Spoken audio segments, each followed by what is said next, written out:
सबको जय मसीह की। सब प्रभु का धन्यवाद करते हैं। आज प्रभु ने हम सबको अनुग्रह किया, आशीष किया। फिर एक बार प्रभु की उपस्थिति में हम सबको आने के लिए प्रभु ने मौका दिया, तो इसलिए प्रभु का धन्यवाद करते हैं। और हम चर्च में सब लोग मिलके तो बैठ नहीं पाते हैं, मिलके हम लोग प्रार्थना दुआ नहीं कर पाते हैं, लेकिन हमारे इस समय हम लोग का रिश्ता परमेश्वर के साथ अच्छा हर दिन बनता है। और वही परमेश्वर हम सबसे चाहते हैं, जैसे हमें उनके साथ एक अच्छा रिश्ता बनाए। और आज हम लोग इस ऑनलाइन आराधना में जाएंगे और हम लोग अलग अलग परिवार हम लोग शामिल होंगे, गाना गाएंगे, प्रभु के वचन देंगे और भजन संगीता से हमें सुनेंगे और प्रभु की आराधना, प्रभु की स्तुति हम मिलकर करेंगे। लेकिन अब सब जाने से पहले आइए हम सब लोग अपने सिर झुकाए और प्रार्थना करें, प्रभु के हाथ में अपने अपने को समर्पित करें, जिससे परमेश्वर हमको आशीष करे। हम जो कुछ आज परमेश्वर की उपस्थिति में आते हैं, प्रभु की उपस्थिति जैसे हमारे बीच में रहे और प्रभु की महिमा, प्रभु की स्तुति हम लोग मिलकर कर पाए। आइए हम लोग प्रार्थना करें। प्रभु, हमें आपको बहुत बहुत धन्यवाद करते हैं। इस ऑलमोस्ट प्रभु 1 महीना ऊपर प्रभु हमें लॉकडाउन में है, लेकिन प्रभु आपने हमें हर वक्त आप हमें संभाल के रखे हैं, हमें और हमारे परिवार को प्रभु संभाल के रखे हैं। प्रभु इसलिए मैं धन्यवाद करता हूँ। और प्रभु जी, जब भी प्रभु हमें एक साथ तो हमें चर्च में हमें उपस्थित नहीं हो पाते, लेकिन प्रभु हमें आपकी उपस्थिति में प्रभु हमें हर दिन प्रभु आपने हमें प्रभु आपकी उपस्थिति में आने के लिए जो सहायता करते हैं, मदद करते हैं। मैं विश्वास करता हूँ प्रभु हम सबकी प्रभु एक अच्छा रिश्ता इस दिन में आपके साथ हुआ है। प्रभु जी, प्रभु हम प्रार्थना करते हैं जो आगे में प्रभु हमें आपकी आराधना करेंगे, आपकी स्तुति करेंगे, प्रभु आपकी वचन को सुनेंगे, भजन संहिता से हमें सुनेंगे।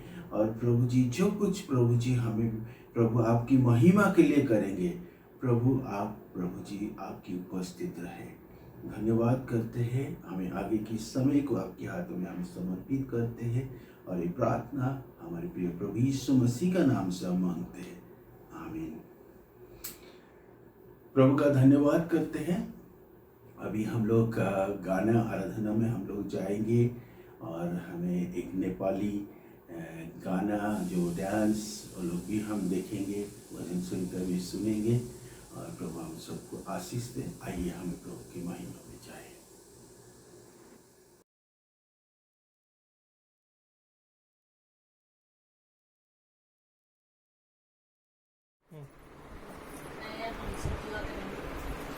धन्यवाद पिता परमेश्वर, आपका धन्यवाद देते हैं प्रभु जी।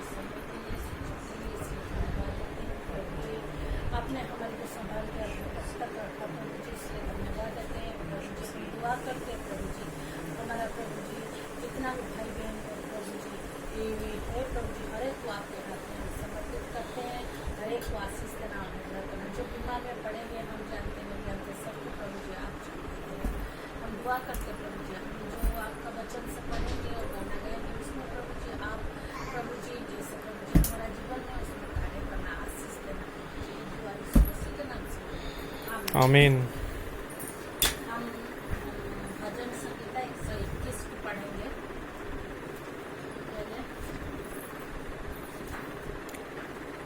मैं अपनी आंखें पर्वत की ओर लगाऊंगा, मुझे सहायता कहाँ से मिलेगी? मुझे सहायता यहोवा की ओर से मिलती है, जो आकाश और पृथ्वी का करता है। वो तेरी पाँव को टलने ना देगा, तेरा रक्षक कभी ना उठेगा।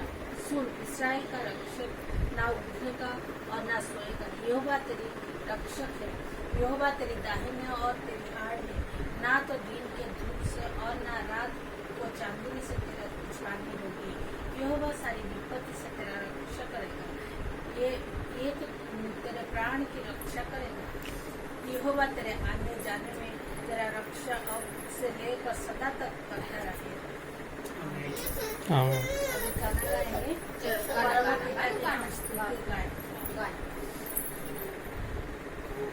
परम पिता की हम स्तुति गाए, वो ही है जो बचाता हमें, परम पिता की हम स्तुति गाएं।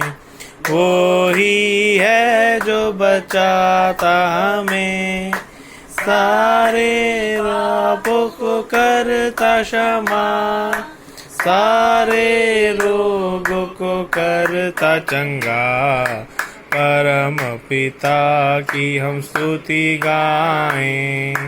वो ही है जो बचाता हमें, धन्यवाद दें उसके आसनों में, आनंद से आए उसके चरणों में, धन्यवाद दें उसके आसनों में, आनंद से आए उसके चरणों में, संगीत गाकर खुशी से जगती की चट्टान को जय ललकारें, परम पिता की हम स्तुति गाएं।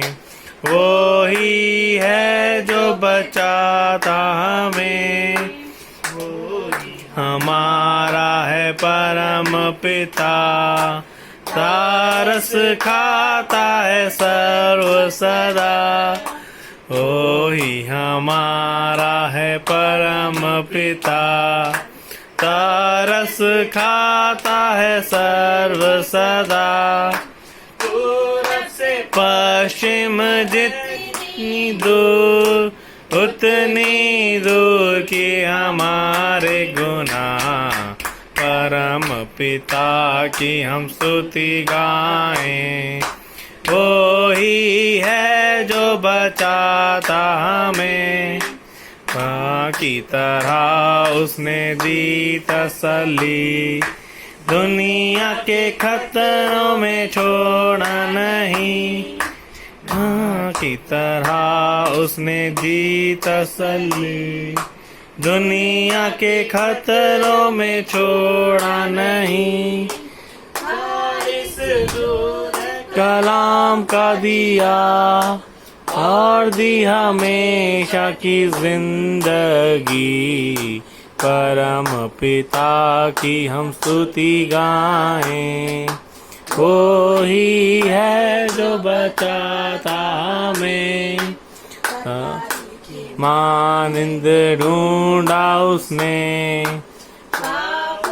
की से निकाला हमें, चनाहे की मानिंद ढूंढा उसने, पापों की से निकाला हमें। हमको बचाने को जान अपनी दी, ताकि हम उसके रहें, परम पिता की हम स्तुति गाएं। वो ही है जो बचाता हमें, को बार बार दौड़ कर उसने, किसी के हम उड़ना से, को बार बार तोड़ कर उसने, किसी के हम उड़ना से, परों पर उठाया उका की तरह, ताकि हमको झोंकना लगे, हम पिता की स्तुति गाएं। वो ही है जो बचाता हमें।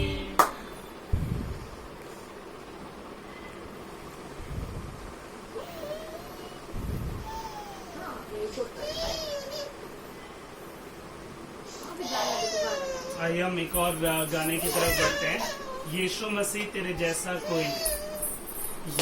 यीशु मसीह तेरे जैसा है कोई नहीं, तेरे चरणों में झुके आसमां और महिमा गाए सभी। यीशु मसीह तेरे जैसा है कोई नहीं। तेरे चरणों में झुके आसमां और महिमा गाए सभी। हम गाए हो साना, तू राजाओं का है राजा। तेरी महिमा होए सदा। तू है प्रभु हमारा खुदा। हो साना, तू राजाओं का है राजा। तेरी महिमा होवे सदा। तू है प्रभु हमारा पिता। हे पिता, तूने हमसे इतना प्यार किया, हमें पापों से छुड़ाने को अपने बेटे को कुर्बान किया। हे पिता, तूने हमसे इतना प्यार किया, हमें पापों से छुड़ाने को अपने बेटे को कुर्बान किया। हो साना, तू राजाओं का है राजा। तेरी महिमा होवे सदा। तू है प्रभु हमारा खुदा।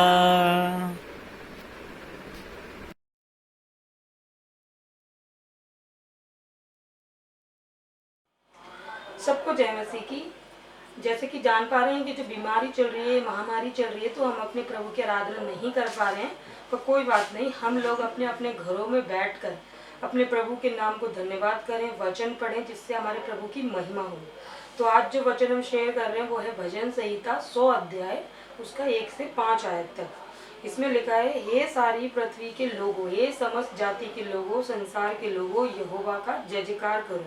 अपने प्रभु परमेश्वर की जो है जय जयकार करो, गीत गाओ और वचन पढ़ो और आनंद से यहोवा की आराधना करो। और आनंद यानी खुशी से, खुले मन से, बिल्कुल से अपने मनों को खोलकर अपने प्रभु की आराधना करो, गीत गाओ, वचन पढ़ो, महिमा करो, संगति करो, ना कि टूटे मन से, हताश दिल से, जबरदस्ती अपने प्रभु की आराधना करो, जिससे हमारा प्रभु नहीं सुनता, बल्कि खुशी के द्वारा विश्वास से प्रार्थना करने पर हमारे प्रभु हमारी प्रार्थनाओं को सुनते हैं।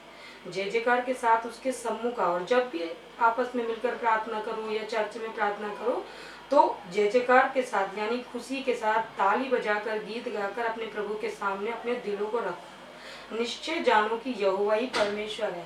और हमें मान लेना चाहिए कि हमारा जो प्रभु परमेश्वर है वो एक जीविता प्रभु परमेश्वर है, क्योंकि हमारे प्रभु ने हमसे वायदा किया है कि वो हमें अपने साथ लेने आएगा और वो एक मृत्यु को प्राप्त करने वाला, जीवन को प्राप्त करने वाला प्रभु परमेश्वर है। और उसी ने हमको बनाया और इस जगत में लाने वाला प्रभु हमें ही इस जगत में लाने वाला है। और इसी प्रकार हम उसकी संतान हैं, उसकी प्रजा की और उसकी चराई की भेड़ें। जिस प्रकार एक राजा की जो प्रजा है उसके राज्य के लिए सब कुछ होती है, उसी प्रकार एक भेड़शाला में भेड़ों की रखवाली करने वाला जो मनुष्य है उसके लिए उसकी भेड़ें सब कुछ होती है। उसी प्रकार हमारे प्रभु परमेश्वर यीशु मसीह के लिए हम जो उसकी संतानें हैं वो उसके लिए सब कुछ है। उसके फाटकों से धन्यवाद। और जब भी हम उसके महिमा करें अपने घरों में, अपने चर्चों में, तो अपने जो दिलों के द्वार हैं, फाटक हैं, उनको खोलकर धन्यवाद करें। उसके आंगनों में स्तुति करते हुए प्रवेश करें।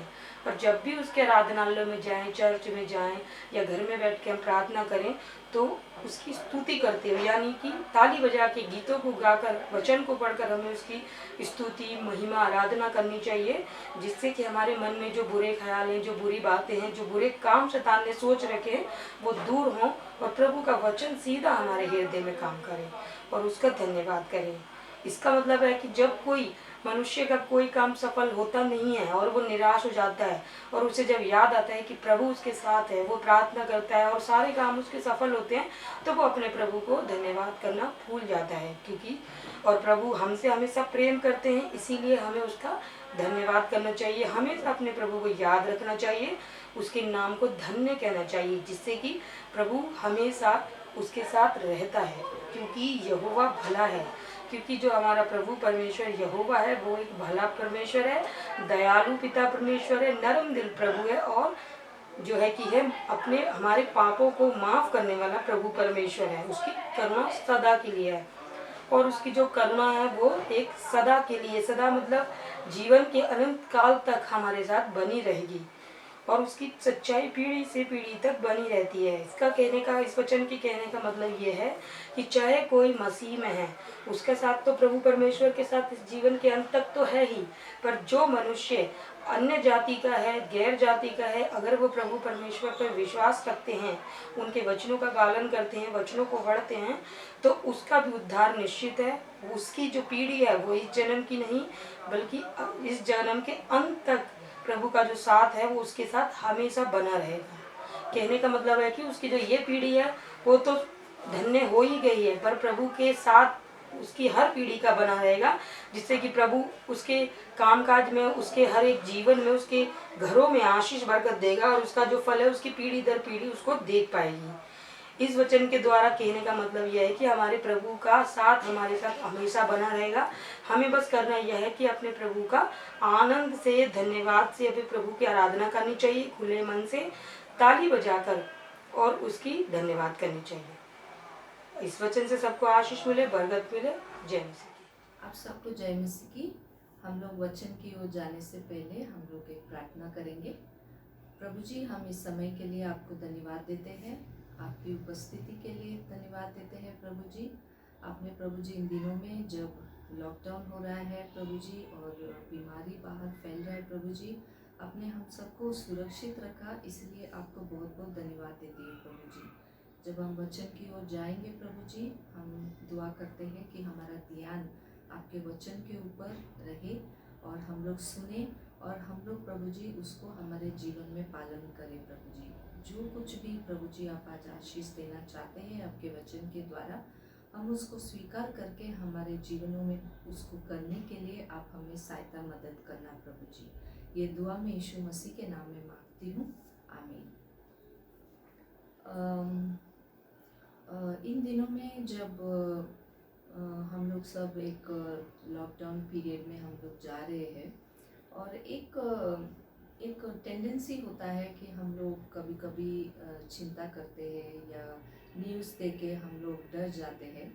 तो मेरे मन में एक चीज़ आया कि ऐसे समय में हम लोग को क्या है जो हमें एक ताकत दे सकता है, जो हमें उत्साहित कर सकता है, और जो हमें इन दिनों में हम लोग को मजबूत रख सकता है, और वो है परमेश्वर का वचन।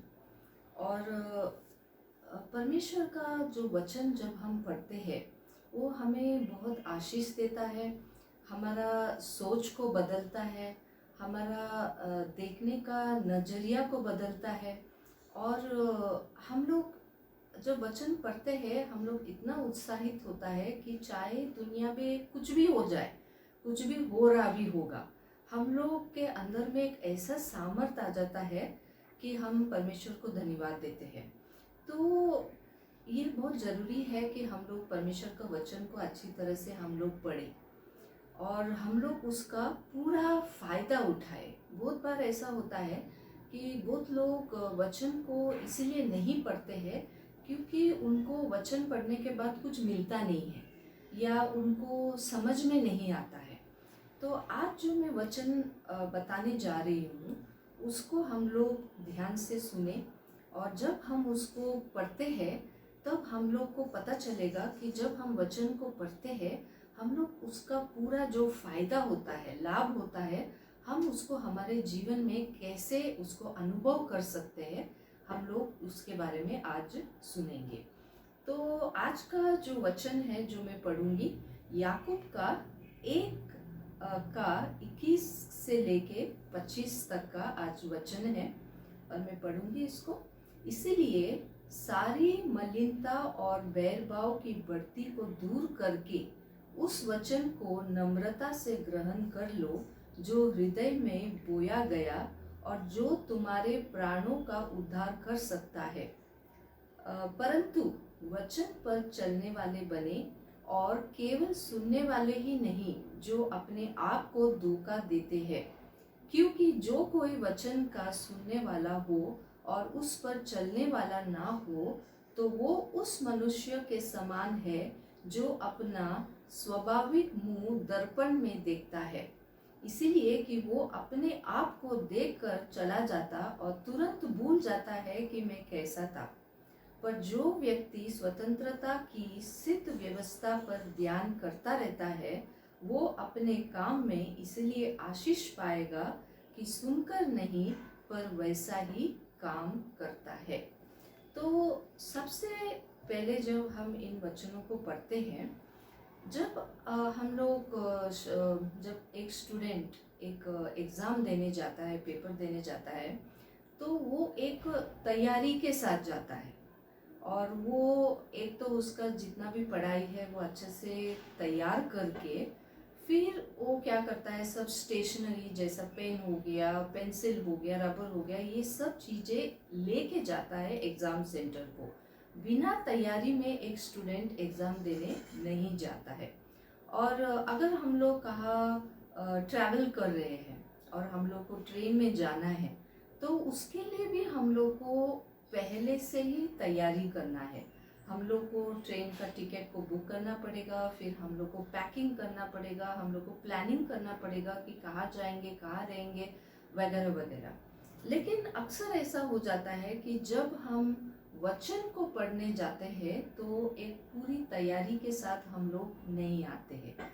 हम लोग वचन को क्योंकि एक ड्यूटी की तरह हम लोग को पढ़ना है, रोज पढ़ना है करके हम लोग बाइबल खोलते हैं और उसको पढ़ते हैं। लेकिन हम लोग को जब ये वचन पढ़ते हैं 21 का, तो हम यहाँ देखते हैं कि हम लोग को तैयारी होके आना है। सबसे पहले जो तैयारी हम लोग को करना है वो एक जनरल हिसाब से है कि हम लोग को एक समय देना है, और वो ऐसे समय देना है जहाँ आपको कोई डिस्ट्रैक्शन ना हो, डिस्टरबेंस ना हो। और बहुत लोग अक्सर जैसे मैं हो गया, मैं कोशिश करती हूँ सुबह उठने के लिए ताकि उस समय में सब लोग सोते हैं और उस समय में मैं अच्छी तरह से बाइबल पढ़ सकती हूँ। लेकिन आपका जो भी एक कन्वीनियंट टाइम है ये बहुत ज़रूरी है, चाहे आप 20 मिनट दे रहे हो या आधा घंटा दे रहे हो या 1 घंटा भी दे रहे हो, एक पूरा समय वचन के लिए आपको देना है। और बाइबल के साथ आप डायरी हो गया, पेन हो गया, ये सब आपको तैयारी करना है। लेकिन वचन में जब हम जाते हैं क्या तैयारी करना है हम लोग देखेंगे। 21 में लिखा है, इसलिए सारी मलिनता और बैरभाव की बढ़ती को दूर करके उस वचन को नम्रता से ग्रहण कर लो। और एक ट्रांसलेशन में इस तरह से लिखा है, हर घिनौने आचरण और चारों ओर फैली दुष्टता से दूर रहो। तो वचन को पढ़ने से पहले ये बहुत ज़रूरी है कि हमारे अंदर में जो एक बैरभाव है या दुष्टता, अंग्रेजी में लिखा है ईवल, इस तरह से लिखा है, जो हमारे अंदर है उसको सबसे पहले निकालना पड़ेगा। जब तक हम वचन को जब हम पढ़ते हैं और हमारा जो हृदय साफ नहीं है, तब हम वचन भी पढ़ते हैं तो ऐसा लगेगा जैसे परमेश्वर आज हमसे कुछ बातचीत नहीं कर रहे हैं। ये बहुत ज़रूरी है कि हमारा और परमेश्वर के बीच में कोई भी पाप आना नहीं चाहिए। हमारे अंदर में एक शारीरिक स्वभाव है जिसके वजह से हम बार बार गलती कर बैठते हैं, और कभी हम लोग को अंदर में एक गुस्सा आ जाता है।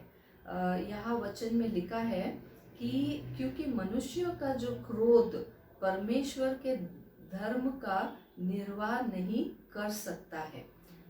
मनुष्य का जो क्रोध है वो जैसे परमेश्वर चाहते हैं हम वो धार्मिकता जो है वो वैसा नहीं है। तो इसीलिए हमारे अंदर में जो भी गलतियाँ होती है, जो भी गंदगी होती है, जो भी गलत सोच होता है, जो भी गुस्सा की भावना होती है, वो सब पहले हम लोग को हमारे जीवन से निकालना है। हम लोग को परमेश्वर के पास आना है और माफ़ी मांगना है। और अगर बाय चांस आपका और किसी के साथ नहीं बन रहा है, आप किसी के साथ बातचीत नहीं कर रहे हैं या आप गुस्से में है, वो जो रिलेशनशिप है उसको भी आपको ठीक करना है। तब ये तैयारी बहुत ज़रूरी होता है जब आप वचन को पढ़ते हैं।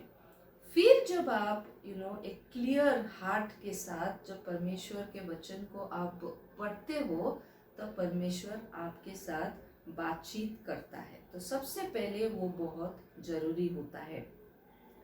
दूसरा है, इसमें ये लिखा है, उस वचन को नम्रता से ग्रहण कर लो।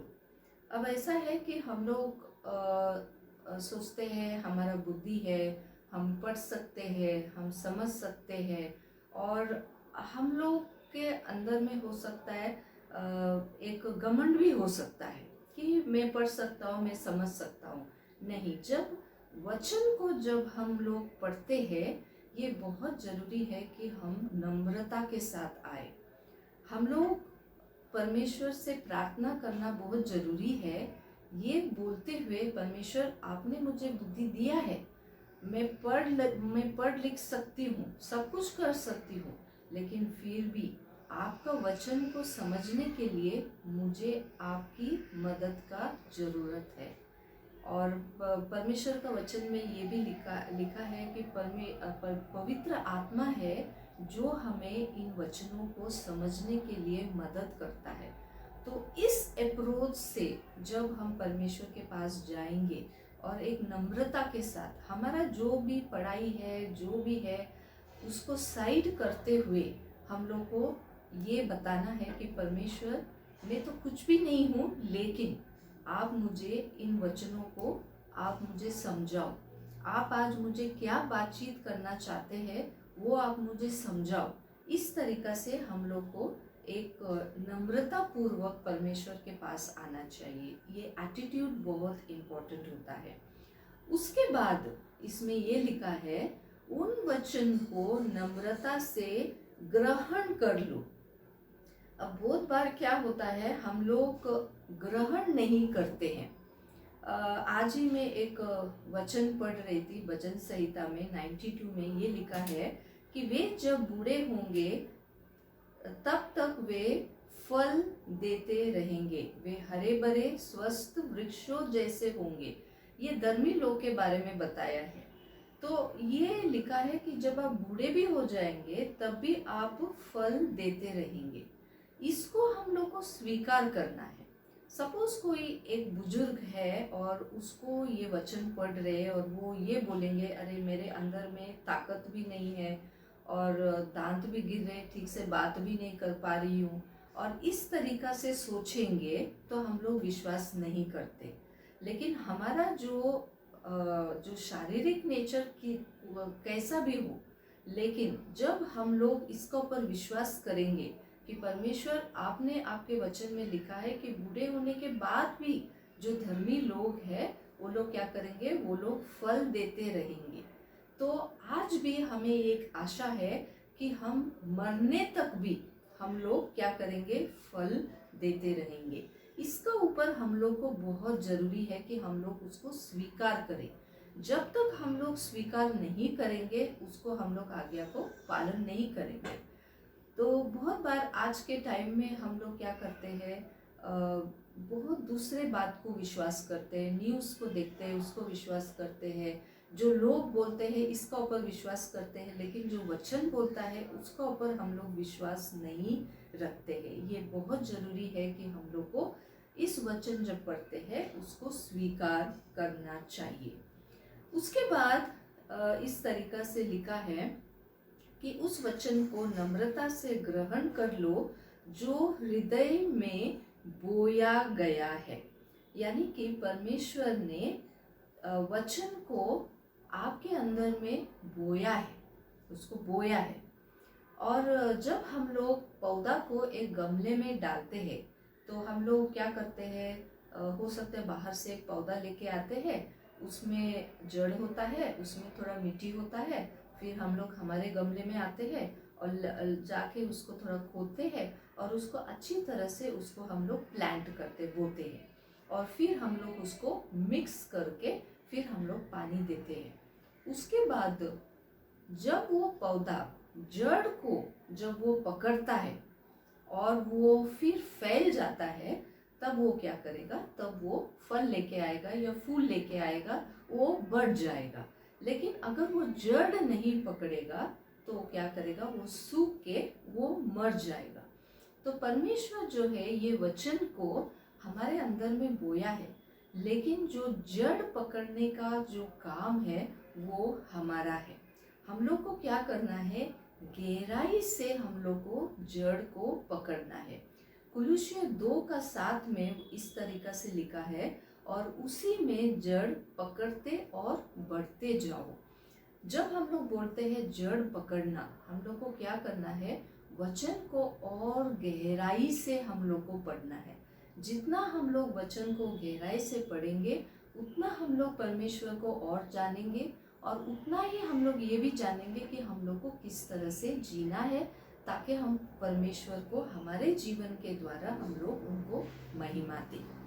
फिर हम लोग जब जाएंगे आगे, हम लोग वचन को पढ़ेंगे 23 और 24 में हम लोग ये लिखा है, क्योंकि जो कोई वचन का सुनने वाला हो और उस पर चलने वाला ना हो तो वो उस मनुष्य के समान है जो अपना स्वाभाविक मुंह दर्पण में देखता है, इसलिए वे अपने आप को देखकर चला जाता और तुरंत भूल जाता है। बहुत बार हम लोग जब दर्पण में हमारा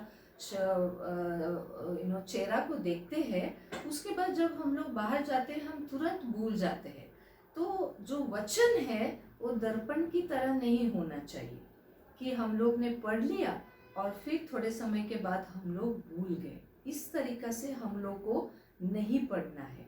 ये तब होता है जब हम लोग उसको एक ऐसे ही पढ़ते हैं, कैजुअली हम लोग पढ़ते हैं।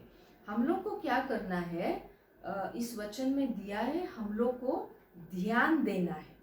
जब हम उसको ध्यान देते हैं, हर एक वर्ड को, एक एक शब्द को जब हम ध्यान देंगे और उसका ऊपर हम लोग सोचेंगे, उसके ऊपर हम मेडिटेट करेंगे, तब क्या करेंगे, हम लोग रात तक भी जो वचन आज सुबह को सीखा उसको हम लोग नहीं भूलेंगे। तो ये बहुत ज़रूरी है कि हम लोग को क्या करना है, ध्यान देते जाना है। और इसमें लिखा है 25 में, पर जो व्यक्ति स्वतंत्रता की स्थित व्यवस्था पर ध्यान करता रहता है, यानी कि कंटिन्यू करता रहता है। ये नहीं है कि आज आपने वचन पढ़ लिया और कल आपके पास टाइम नहीं है या आपका मूड नहीं है तो आपने वचन नहीं पढ़ा। हम लोग को क्या करना है, ध्यान वचन को करते जाना है। जो आज भी पढ़ा उसको ध्यान हम लोग करते जाना है, और इसको एक रेगुलर हर दिन हम लोग को क्या करना है, वचन को पढ़ना है।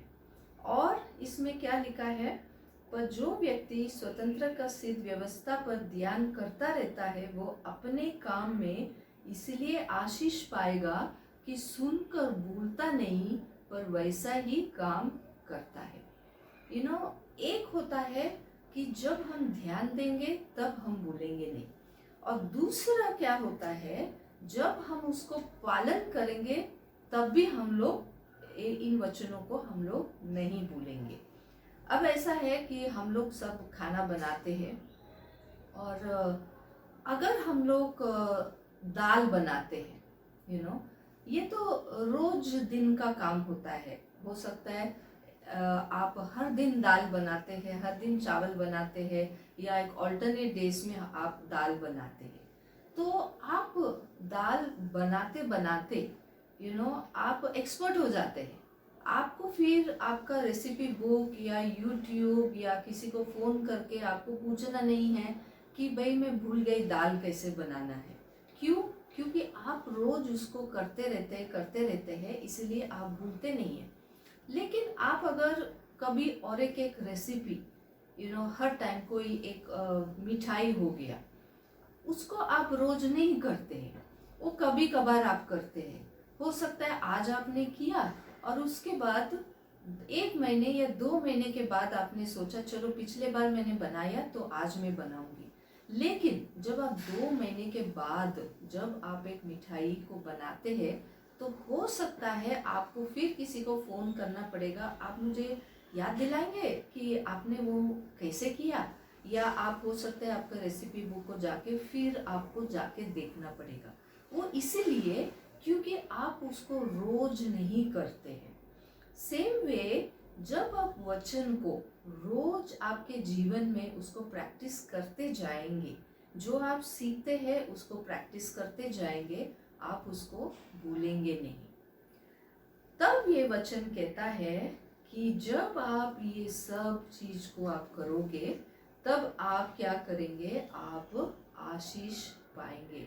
आप ये पूरे वचनों का पूरा आशीष, आप पूरा लाभ आपको मिल जाएगा। तो मैं फिर एक बार समरी करती हूँ। जब आप वचन को पढ़ते हैं, इन दिनों में वचन का बहुत ज़रूरी है, क्योंकि डर का समय है, चिंता का समय है, कल क्या होगा पता नहीं है। लेकिन परमेश्वर का वचन हमें सामर्थ देता है, हमें उत्साहित करता है। तो सबसे पहले जो तैयारियां हमको करना है, वचन को पढ़ने से पहले एक समय देना है जहां आपका कोई डिस्टरबेंस ना हो, और उसके साथ साथ सब गंदगी, सब दुष्टता आपके जीवन में जो है उसे निकालना है, उसको पश्चाताप करना है, उसको कन्फेस करना है और परमेश्वर को बोलना है कि आप मुझे माफ कर दो। और जब आप वो करेंगे, आपको क्या करना है, नम्रता के साथ, अपने बुद्धि से नहीं लेकिन पवित्र आत्मा के बुद्धि से आप इस वचनों को पढ़ो। और फिर क्या करना है, आपको उसको स्वीकार करना है। जो वचन दिया है, नहीं बोलना कि आज के टाइम में ये वचन हम कैसे पालन करेंगे, नहीं, उसको स्वीकार करना है, उसके ऊपर विश्वास करना है, तभी ये वचन आपके जीवन में लागू होगा, आपका पालन आप कर पाएंगे। और फिर परमेश्वर क्या करता है, वचन को आपके जीवन में बोता है। लेकिन जो हमारा जड़ है, गहराई में जाना, वचन को सिर्फ ऐसे ही नहीं पढ़ना, उसको गहराई में जाना, क्यों ये वचन लिखा गया है, क्या परमेश्वर चाहते हैं मेरे जीवन में। और जब हम गहराई में जाते हैं, परमेश्वर के बारे में कुछ लिखा है क्या, उनके बारे में कुछ लिखा है क्या, मनुष्य के बारे में कुछ लिखा है क्या, यहाँ कुछ आज्ञा दिया है क्या, यहाँ कुछ धन्यवाद चीज दिया है क्या। बहुत गहराई से जाना ये हमारा काम है, जड़ पकड़ना हमारा काम है। और फिर हमको क्या करना है, ये वचन को एक दर्पण की तरह इस्तेमाल नहीं करना है कि आज पढ़े और फिर थोड़े समय में आप भूल गए। इसलिए ये बहुत जरूरी है कि आप ध्यान पूर्वक इसका ऊपर ध्यान दें और उसको करते जाना है, यानी कि उसका ऊपर ध्यान इवन पूरा दिन भी, और हर दिन आपको वचन पढ़ते जाना है। ये नहीं कि कल समय नहीं है तो आपने नहीं पढ़ा, कि कल मूड नहीं है कि आपने नहीं पढ़ा। और सबसे लास्ट है कि आप जब इसको प्रैक्टिस करेंगे, उसका आज्ञा को पालन करेंगे, तब आप इन वचनों को कभी भी नहीं भूलेंगे और आप इन वचनों से आप पूरी आशीष आपको इन वचनों से आपको मिलेगा। तब आप क्या होंगे, आप हरे भरे रहेंगे, आप फल फलते रहेंगे। आप इन दिनों में कुछ भी हो, आपके अंदर में चिंता, डर या संदेह नहीं रहेगा, आप मजबूत रहेंगे इन समय में। परमेश्वर का वचन आपको आशीष दे। जय मसीह की। सब प्रभु का धन्यवाद करते हैं। मैं आशा करता हूँ हम सब लोग प्रभु के वचन के द्वारा हम लोग आशीष पाए हैं। भजन संगीता हम लोग आराधना किया, आपकी स्तुति महिमा किए हम लोग सब मिलके, और आज की वचन के द्वारा भी हमें आशीषित हुआ है होगा। और जब हमें वचन को पढ़ते हैं, उसको जब हम ध्यान दे के पढ़ते हैं, और हमें परमेश्वर उस वचन के द्वारा हमें बहुत सारी चीज़ सिखाते हैं और हमारे जीवन को और भी प्रभु में और भी हमें मजबूत करते हैं। और हमें इस दिन में प्रभु ने मेरे जीवन में भी यही चीज़ सिखाते हैं। मैंने बहुत सारे जो कि स्टडी मैंने करता हूँ, पढ़ता हूँ सुबह उठ के, और जब मैंने उसको पढ़ता हूँ और उसको बहुत ध्यान से मैंने उसको देखता हूँ, और परमेश्वर मेरे को आशीष देते हैं। और मैं चाहता हूँ हम भी, जब अभी हमारे पास बहुत समय है, और इवन जब हमारे पास समय भी नहीं है, हमें परमेश्वर के लिए समय निकालना है और प्रभु की वचन को हमें ध्यान से पढ़े, सो दैट प्रभु में हमें बढ़ेंगे और प्रभु की आशीष में हमें बढ़ते जाएंगे। आइए हम लोग इस सुंदर जो समय परमेश्वर ने दिया, और हमें सब विषय के लिए हम प्रार्थना करेंगे। अब प्रभु का हाथ में हमारे सारे विश्वासी लोगों को हमें समर्पित करेंगे। आइए हम प्रार्थना करें। प्रभु, हमें आपको धन्यवाद करते हैं, आपकी स्तुति आपका महिमा करते हैं। प्रभु, आपने हम सबको अनुग्रह किया, आशीष किया, आपके वचन के द्वारा हम सबको आशीषित किया। प्रभु, इसलिए मैं आपको धन्यवाद करते हैं। प्रभु, हमें आज प्रभु गाने के द्वारा प्रभु आपकी महिमा किया, आपके वचन के द्वारा हमें महिमा किए, और प्रभु जी हमें धन्यवाद करते हैं प्रभु जी। और प्रभु, जैसे आपकी वचन को हमें बड़े प्रभु ध्यान से हमें पढ़ेंगे, और प्रभु जब हमें संसार के काम करते हैं, हमें उसको बहुत सीरियसली करते हैं, लेकिन जब आपके वचन को हमें पढ़ते हैं, कभी कभी हमें एक ड्यूटी जैसा हम करते हैं। प्रभु, ऐसा हमारा एटीट्यूड नहीं होना चाहिए। हम जैसे आपके वचन को प्रभु जी पढ़े, और प्रभु क्योंकि आपके वचन के द्वारा प्रभु आप हमारे दिलों में बात करते हैं प्रभु जी। प्रभु, आपकी आवाज को हम जैसे सुन पाए आपके वचन के द्वारा, प्रभु हम सबको आशीष करना। प्रभु, मैं प्रार्थना करता हूँ हमारे सारे विश्वासी भाई बहन प्रभु सबको अनुग्रह करे, आशीष करे प्रभु जी। इस लॉकडाउन की परिस्थिति में प्रभु, और प्रभु जी मैं दुआ करता हूँ, प्रार्थना करता हूँ, किसी की प्रभु कोई भी परेशानी है प्रभु जी, किसी के पास कोई बीमारी है प्रभु जी, किसी के पास कोई जॉब की प्रॉब्लम है, फाइनेंशियली प्रॉब्लम है प्रभु, आप सबके दिलों को जानते हैं प्रभु जी।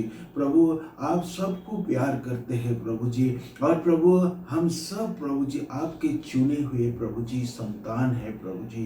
प्रभु, मैं प्रार्थना करता हूँ हमारे सारे परिवार को आप आशीष करना, सारे बच्चे को आशीष करना, सारे जवान को आप आशीष करना, और प्रभु हमारे परिवार प्रभु जी पूरा जो प्रभु एक परिवार आपने हमें दिया है प्रभु, आप सबको अनुग्रह करे, आशीष करे। धन्यवाद करते हैं प्रभु, आपने हमारी प्रार्थना को सुना, और प्रभु जी हमें प्रार्थना करते हैं प्रभु जी, उस दिन हम जैसे प्रभु जी हमें हमारे जीवन में जल्दी आए, जब हमें मिलेंगे एक साथ मिलके प्रभु, एक साथ हम मिलके प्रभु आपकी आराधना, आपकी स्तुति कर पाए प्रभु। इस प्रभु जी कोरोना वायरस प्रभु जैसे जल्दी से जल्दी प्रभु ये वायरस खत्म होगा, और प्रभु जैसे प्रभु इसकी वजह से प्रभु दुनिया में कितने लोग आज कष्ट उठा रहे हैं, कितने लोग के पास परेशानी है, कितने लोग के पास आज जॉब नहीं है, लोग आज परेशानी में है प्रभु जी।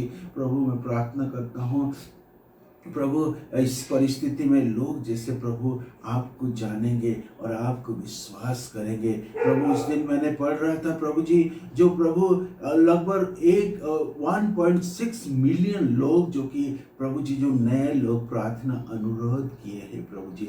हाँ प्रभु, हम विश्वास करते इस प्रभु जी उस परिस्थिति द्वारा, और प्रभु आप आपकी प्रभु जी वो रास्ता खोल रहे हैं, लोग जैसा आपके पास आए और आपको अपना जीवन को समर्पित करें प्रभु। हम प्रार्थना करते हैं आपकी अनुग्रह और आपकी आशीष हम सब के साथ हो प्रभु जी।